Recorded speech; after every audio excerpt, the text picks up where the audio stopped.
अजान में क्या बोला जाता है? अजान चूंकि आप लोगों को केवल हिंदी आती है, उर्दू नहीं आती, तो आप लोगों ने कभी कोशिश नहीं किया होगा, लेकिन एक बार कोशिश करो कि अजान में बोला क्या जाता है। अजान में यह कहा जाता है, दिन में 5 बार या 2 बार जब भी अजान होती है, अल्लाह के अलावा दूसरा और कोई भी इबादत के लायक नहीं, यह बोला जाता है। इस्लाम में अल्लाह के अलावा, खुदा के अलावा और किसी की भी इबादत करना हराम है, बोला जाता है। मदरसों में सिखाया जाता है, कुरान में लिखा है, हदीसों में लिखा हुआ है। अजान में लाउड स्पीकर से बोला जाता है, नहीं तो गूगल ट्रांसलेट करके देख लेना, अजान का मतलब सर्च करना, आपको पता चल जाएगा क्या मतलब उसमें बोला जाता है। अगर अल्लाह के अलावा किसी और की इबादत करना हराम है, तो फिर मज़ारें क्यों बन रही हैं?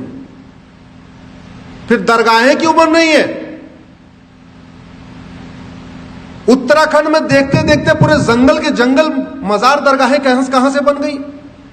और आपकी जानकारी के लिए बता दूं, अरब में एक भी मजार नहीं है,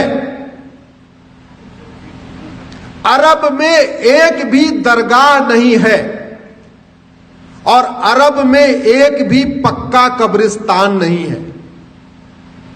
इसलिए नहीं है क्योंकि बुत परस्ती, किसी भी और के सामने सजदा करना, किसी भी और के सामने सर झुकाना, यह हराम है।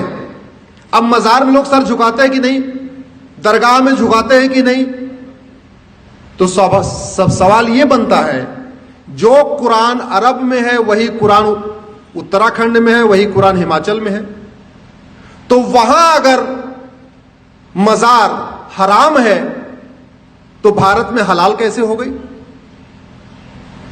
अगर अरब में दरगाह बनाना हराम है, अरब में एक भी दरगाह नहीं है, तो भारत में इतनी दरगाहें कैसे बन गई और क्यों बन रही हैं? अगर अरब में एक भी पक्का कब्रिस्तान नहीं है, यह भी आपको जानकारी के लिए बता रहा हूं, बड़े बड़े शेख जिनके घर में सोने की प्लेट होती है, सोने का चम्मच होता है, अरबपति खरबपति हैं, उनकी भी कब्र पक्की नहीं होती, क्योंकि पक्का कब्रिस्तान भी हराम है। अब सवाल यह बनता है, कुरान वही, हदीस वही, अगर अरब में पक्का कब्रिस्तान हराम है तो भारत में वो जायज कैसे हो गया?